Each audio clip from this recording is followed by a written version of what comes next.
आज साताऱ्याला आलोय. उदयनराजे महाराजांची भेट झाली आणि त्यानंतर आता शिवेंद्रराजांकडे मी या ठिकाणी आलेलो आहे.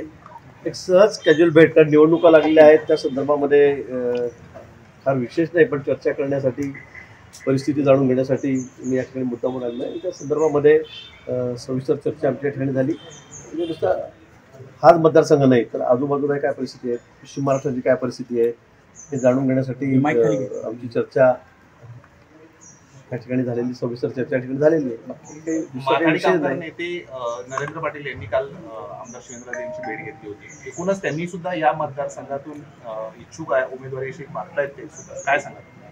आता इच्छुक उमेदवार तर भरपूरच आहेत, सगळीकडेच आहेत, सगळ्या पक्षांमध्ये आहेत. त्यांना काय, त्यांचं कामच आहे भेटणं येणं. लोकप्रतिनिधी आहेत शिवेंद्रराजे, त्यांचं या भागामध्ये वजन आहे, त्यांचे मोठे फॉलोअर या भागामध्ये आहेत.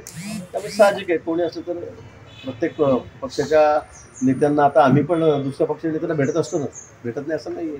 त्यामुळे भेटत शिवेंद्रबाबांचे काय नेमकं म्हणणे आहे? शिवेंद्रबाबांचं नेमकं म्हणणे काय आहे? शिवेंद्रबाबांचं काही लोकसभेची मागणी नाहीये, त्यामुळे त्यांचं काही म्हणणं छत्रपती घराण्याचा वापर हा गिरीश भाऊंना हेच सांगितले की भाजपकडेच उमेदवारी राहिली पाहिजे या लोकसभा मतदारसंघाची, कारण या जिल्ह्यामध्ये भाजपची ताकद वाढलेली आहे आणि त्यानं जागा जी आहे ही भारतीय जनता पार्टीकडेच त्यांनी घ्यावी. आणि तसं आपला किंवा इथल्या सगळ्या लोकांचा निरोप देवेंद्र भाऊंपर्यंत त्यांनी आणि वरच्या दिल्लीच्या नेतृत्वापर्यंत पण आपला पोचवा. भाजपला मिळावं तिकीट यासाठी तुम्ही मागणी केली, मात्र कुणाला मिळावं नेमकं तिकीट त्याचा निर्णय पक्ष परत घेईल ना. तर मी नाही ठरवू. तुमच्याकडे काही मागणी झाली आहे का? माझ्याकडे आधी पक्ष जे आमचे काय शिष्टी सगळे निर्णय घेतील आम्ही काम करणार. मानन साहेब, तुम्हाला राज्यात संकटमोचक म्हणून ओळखलं जातं, तुमची ओळख आहे. तर आता शिवेंद्रराजेंना तुम्ही भेटला तर हा सगळा सातारा लोकसभेसंदर्भातला तिढा सुटला असं म्हणायचं? असं कधीच म्हणता येत नाही. अजून तर सुरुवात पण झाली नाही फॉर्म भरायला.